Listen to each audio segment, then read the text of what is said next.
Welcome back to News Watch 12 this morning. Turning now to Storm Watch 12 meteorologist Josh Colbert. What do we have going on behind you on the radar?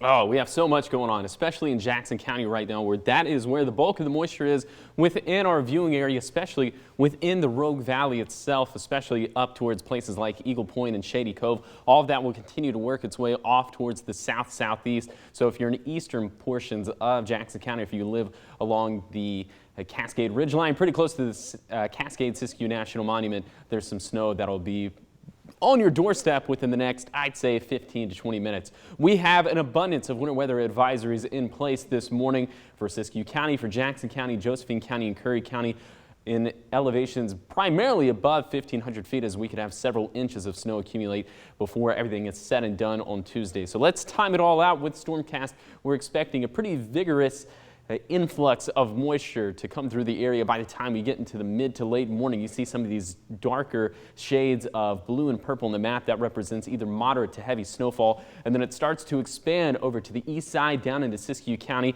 as we get into the afternoon and evening hours, and then overnight it will hang pretty tough there on the west side, especially there towards the coast, where we'll have snow levels very, very low even there, so we could even see a little bit of snow there along the coast. But then things really taper off as we head deep into the overnight hours. Into the wee hours of the morning on Tuesday, we could have just a few snow showers left over there.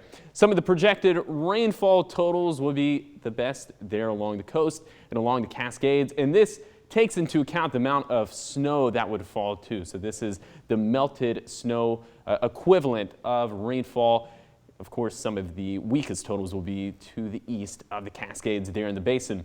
These snow levels will be very low throughout the course of the day, just bouncing between 1,500 and 2,000 feet. But then overnight, they really go down to a whole new notch, as we could see some snow there along the coast. Brookings could see anywhere between a trace to an inch, and then down in Siskiyou County, up towards Tennant, we could see anywhere between 4 to 6 inches there. The Shasta Valley will see more on the order of an inch or two. Kind of the same thing along the Oregon 140 corridor. Up towards Chemolt, we could have some snow totals there, a little bit beefier in nature. Here's where the big totals are going to be up in the Cascades, anywhere between 6 to 12 inches. And then down in Jackson County, the Siskiyou Summit could see anywhere between 6 to 8 inches, but I think we'll probably see around an inch or two, or maybe even a little bit less in Medford and Grants Pass. So for today, widespread snow. Overnight, things begin to taper off just a little bit, but those pass conditions will be very slick or maybe even snow-packed overnight. So be sure to use extreme caution on those mountain passes throughout the course of today, throughout the course of Tuesday. Road conditions should start improving as we head into Wednesday and Thursday.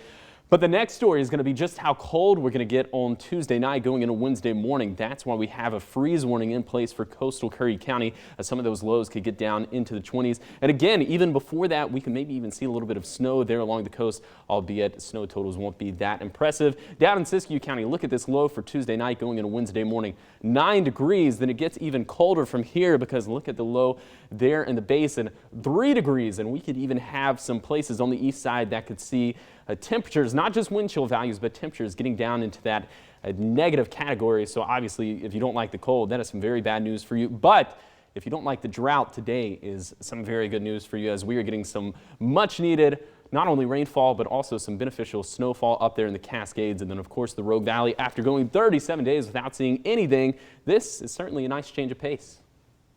Nice change of pace, but also a big change overnight when we look at some of those temperatures. Good reminder for people: cover your plants, bring your pets inside, bring yourself inside, your kids inside, because it's going to be cold. I call it protecting the 3 Ps, and I hope I don't botch this, but pets, plants, and plumbing.